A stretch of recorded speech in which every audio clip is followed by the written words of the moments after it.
bago natin ito pag-uusapan, help me po muna na i-like at saka i-share itong live natin para guys, marami po ang makaalam ng kabalastugan itong ginawa nitong taong ito.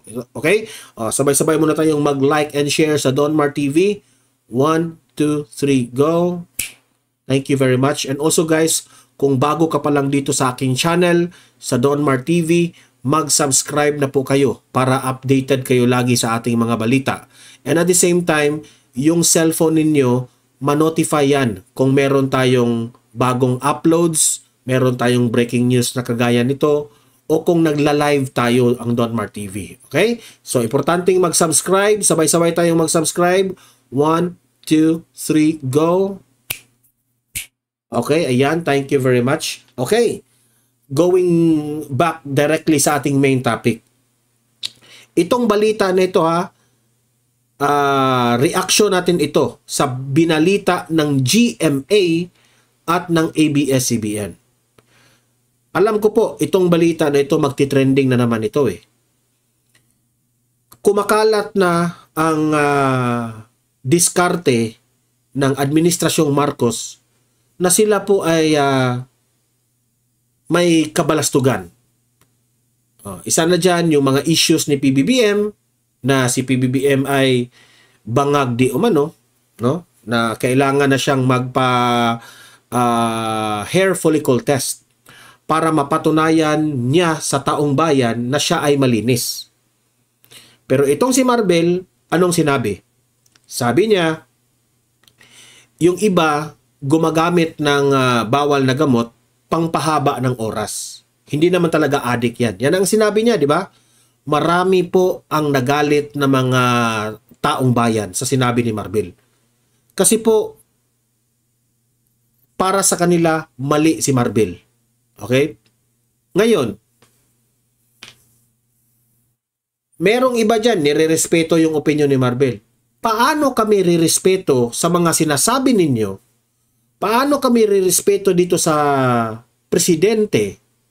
Well, nirirespeto natin kayo dahil binoto kayo ng taong bayan, pero paano kami maniniwala sa inyo? Especially ngayong kampanya. Ha? Ang sarap-sarap ng mga pinagsasabi niyo during the campaign. Paano kami maniniwala dyan taong bayan na mismo ang tauhan mo, Bongbong Marcos, na ito si Marbel, hindi nga marunong mag-follow ng rules natin, mag-follow ng batas natin dito sa Pilipinas? Ang tanong dito, masisira ba si PBBM dito sa ginawa ni Marbel? Of course. Masisira si PBBM dito. Siya ang nag-appoint nito. 'Di ba? Kung ano yung ginagawa ng mga miyembro niya, kung ano ang ginagawa ng mga kaalyado ni Bongbong Marcos, ganun rin ang mukha ng administrasyon na ito. Ganon rin ang mukha ng presidente natin. Mga abusado talaga kayo. Ito, opinion ko ito Demokrasya tayo. This is my own reaction, opinion. Sa tingin po namin, naging abusado kayo dito dahil sa ginawa ninyo. Okay? Itong video na ito, unahin muna nating panoorin ang balita ng ABS-CBN. Basahin natin ang caption at panoorin natin ang video mismo sa paghuli ng convoy ni Marbel. Okay? O eto, panoorin natin. Pasok! Sir! Yung nasa gilid na yan, yan yung tunay na video. Blur yan, blur. Okay? Pero mamaya ipapakita ko yung video ng DOTR SAICT. Ipapakita ko yung malinaw. Okay? Ito yung sabi ng ABS-CBN News. This is 1 hour ago. Just in, an alleged convoy of PNP Chief Romel Marbil was flagged down by the DOTR SAICT for passing through the EDSA busway. Alam naman natin na ang EDSA busway po, ang makadaan dyan, bus lang talaga. Di ba? walang ano dito ha, walang power dito kung ano ka man, senador ka man, kongreso ka man, congressman ka man, presidente ka man, o vice president ka man, no, as much as possible hindi kayo dadaan diyan sa EDSA busway. 'Di ba? Kasi nakakatakot 'yan. Unang-una, pwede kayong madisgrasya diyan at madamay pa yung ibang tao. Okay? For passing through the EDSA busway along Ortigas Station NB, a video shared to ABS-CBN News showed.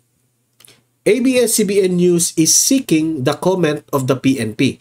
So ngayon ang mga mainstream media ngayon hinanap pa si Marbel o kinontak pa si Marbel, no? Para naman makapagsagot siya sa kanyang side, okay?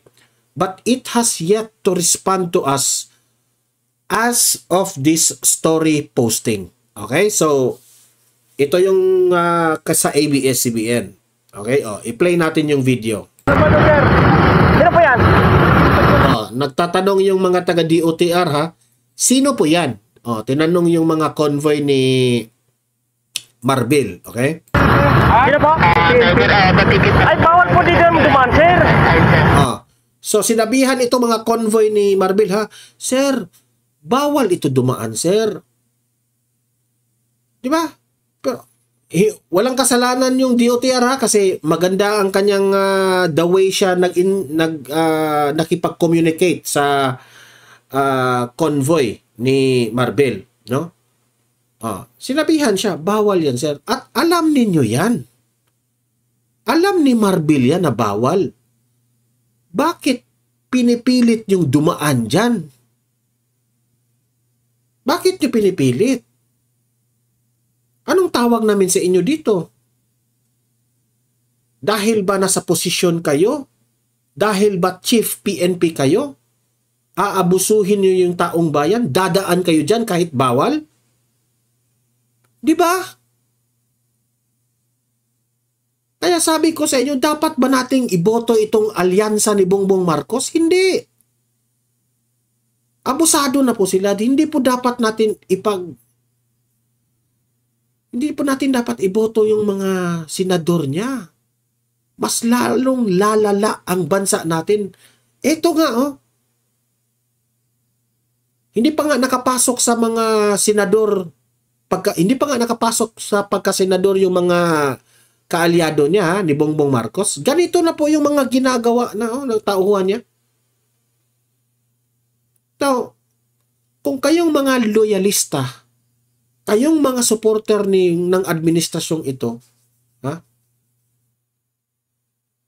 kung kayo po nagtitiis dito sa administrasyon na ito, think of it once again. Kung angay ba nating iboto pa sila? Ako, enough is enough. I don't want Marcos administration anymore. Pero maghihintay tayo sa tamang proseso. Ayaw na natin nila. Kaming mga DDS ayaw na talaga sa Marcos administration. So, naghihintay tayo sa tamang proseso. Hindi naman pwedeng paalisin natin yan kaagad. Di ba?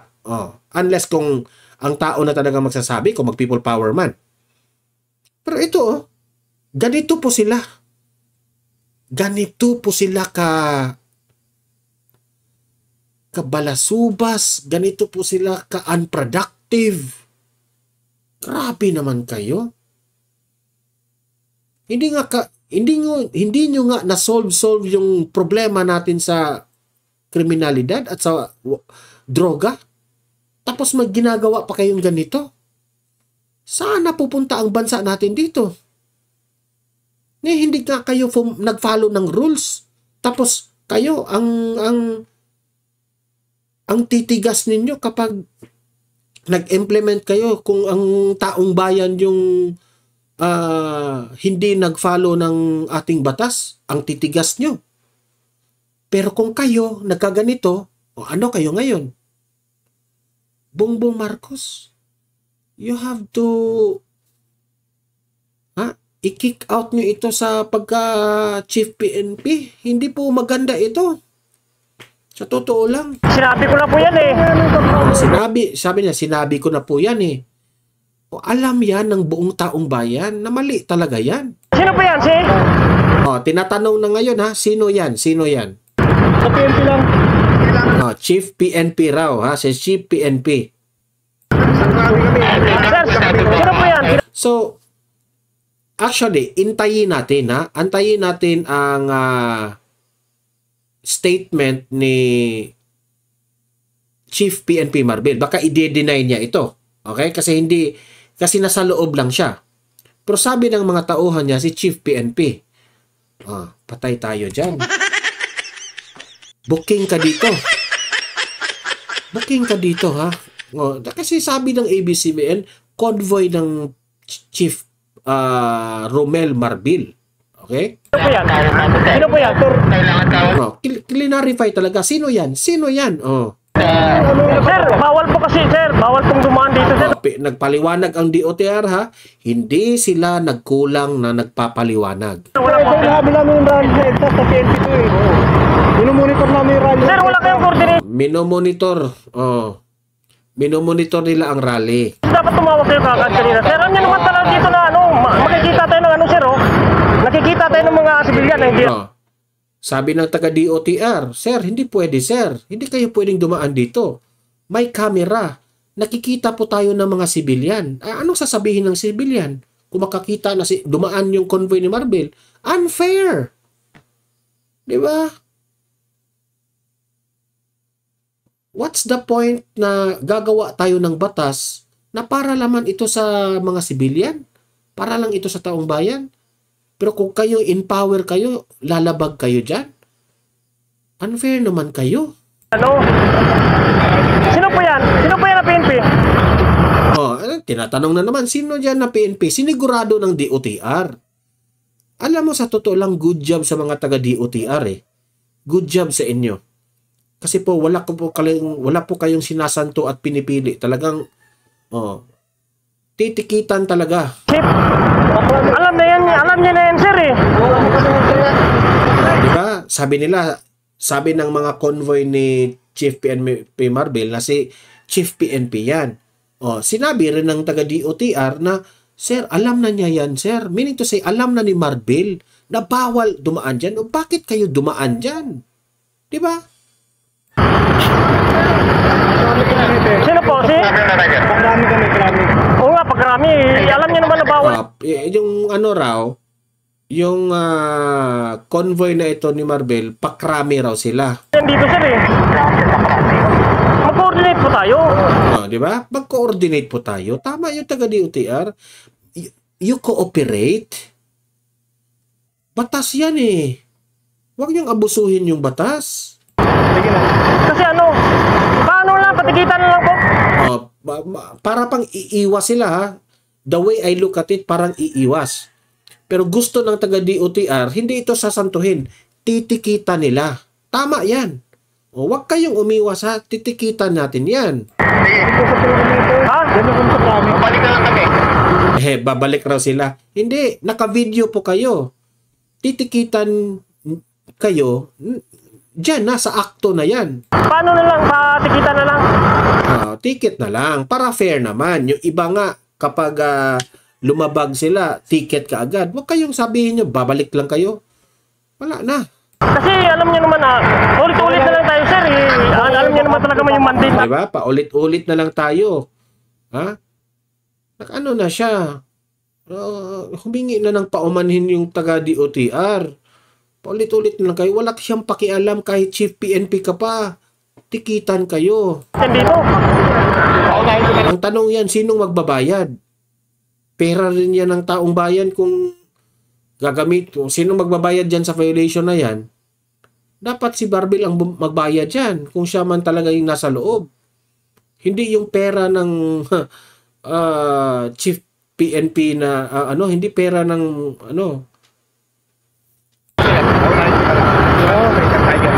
kasi baka gagamitin yung police department yun ang magbabayad sa ticket yan kasi vehicle yan ng gobyerno. Hindi ko alam kung paano yung proseso na yan.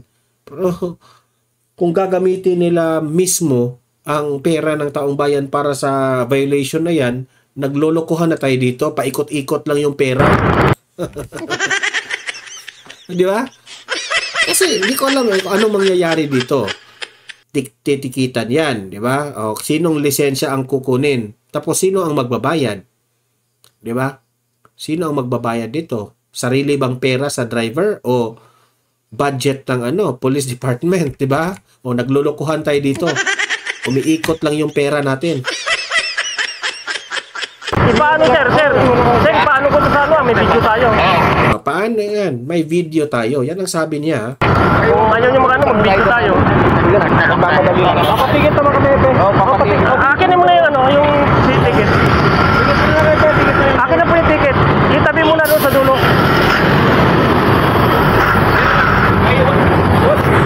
Sir! Ayan, nilapitan niya, oh. No, tingnan nyo, sobrang traffic. Tapos dahil sa pagkaabusado ninyo, mas lalong nagta-traffic. Hindi kayo sasantuhin ng taga DOTR.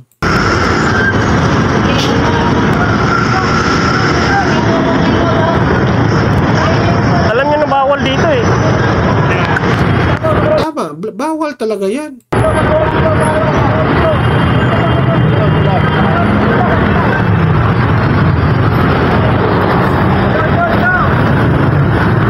Hindi talaga lumabas si Marvel, no? Sir! Hindi ko na alam kung ito ba ay natikitan kasi yung white na convoy na yon, no, yung white na sasakyan na sabi nila si Marvel, dumiretso na. Ganyan sila kaabusado, guys. Grabe. Ay, nako. Nakakagalit talaga itong ginawa. Ito yung version ng ABS-CBN, di ba? Tingnan naman natin ngayon ang version ng GMA. Ito, hindi ito blur ha. Hindi nila biniblur ito. GMA, pasok. Kakapasok lamang na balita mga kapuso, hinuli sa EDSA busway sa bahagi ng Ortigas ang convoy umano ng hepe ng Philippine National Police. Di umano ha.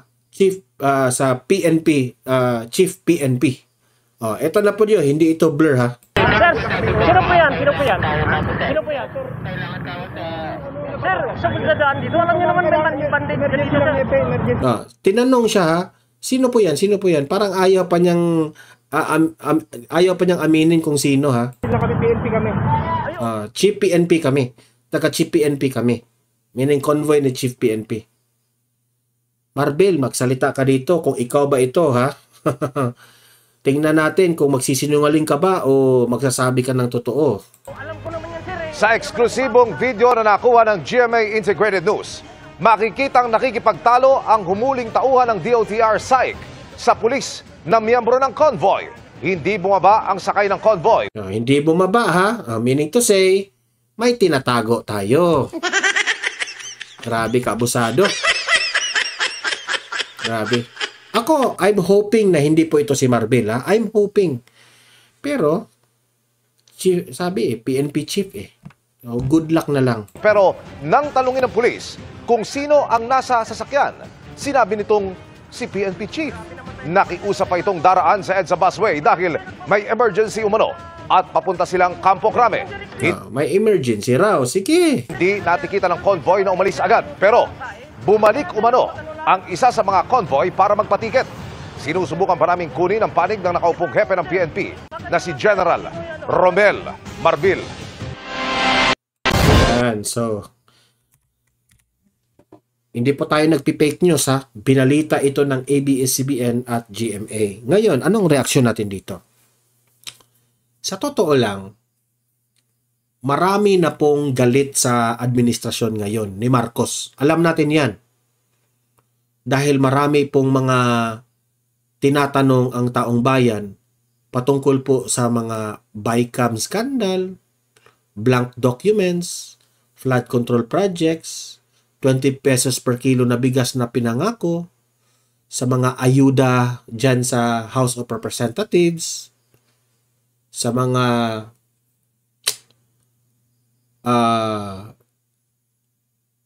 pera di umano. Sabi pa nga ni Drilon ha, pinakakurap na budget ng bansang Pilipinas. Pinakalala ngayon, Administrasyong Marcos, na maraming korupsyon di umano ngayon. Tapos, yan po ang pananaw, yan po ang reputasyon ngayon ng administrasyon ayon sa taong bayan. Kung titingnan nyo, mismo ang Facebook page ni Bongbong Marcos, hinahide na niya ang mga number of reaction. Kasi noong hindi pa niya hinide, umabot ng 700,000 haha reactions. Ngayon, hindi na makita yan. Meaning guilty. Napahiya. Every time mangangampanya si Bongbong Marcos, wala sa mood yung tao. Lahat nakasimangot. Siya kaway ng kaway. Di ba? Meaning to say, totoo na ang taong bayan, sinusuka na po itong Administrasyong Marcos. Ngayon, heto pa, itong latest na balita na ito, na itong si Marbil dumaan sa EDSA busway. Di umano, si Marbil raw ang nasa loob. Di umano. Hindi lumabas. Ha? Anong tawag niyo doon? Kung si Marbil man ito, sobrang pang-aabuso ng power po ito. I hope this is not Marbil. Pero sa totoo lang, no? Pagod na po ang taong bayan sa mga ganitong mga pangyayari ngayon sa Administrasyong Marcos. Galit pa naman ang taong bayan sa sinabi ni Marbil patungkol po dyan sa pangpahaba lang ng oras yung iba dyan. Grabe ka naman, Marbil. Ganyan na talaga ang pananaw mo sa taong bayan? Akala mo mauuto ang taong bayan sa mga pinagsasabi mo? Good job sa mga taga-DOTR. Ha? I hope yung tao na yun na nag-video at yung talagang gustong tikitan itong convoy ni Marbil, I hope na hindi ka matanggal sa pwesto mo. I hope hindi ka pagtripan at pag-initan. Saludo po kami sa inyo, sa ginagawa nyo, na wala kayong sinasanto. Sana makuha namin yung pangalan nyo at pasalamatan ka namin. So, ganun na po. Ang tanong ko sa inyo, ha? Payag pa ba kayo na si Bongbong Marcos ang administrasyon pagkatapos ng kanyang termino? Kaalyado niya? Payag ba tayo na ang kanyang mga senador ngayon mananalo sa 2025? Hindi na po. Huwag niyong iboto yan. Dadami pa ang mga abusado niyan kapag iboboto natin yan. Wala na silang pakialam sa atin. Sabihin niyong galit ako. Yes, galit ako. Galit ako dito sa mga ganitong style. Walang personalan, Marbil, ha, pero yung ginawa mo talaga, hindi yan katanggap-tanggap ng sa taong bayan. Mali. Mali is mali. Diba? So, kayo na guys, humusga. Kayong mga loyalista dyan, kayong mga supporters ng administrasyong ito, nagtitiis pa ba? Ha? Nagtitiis pa rin ba kayo dito sa administrasyong ito? You may think about it again. Okay? So, kayong mga audience dito, libre kayong mag-comment, mag-react, at pag-usapan natin itong topic na ito sa comment section. Anong masasabi nyo dito sa isyong ito? Okay?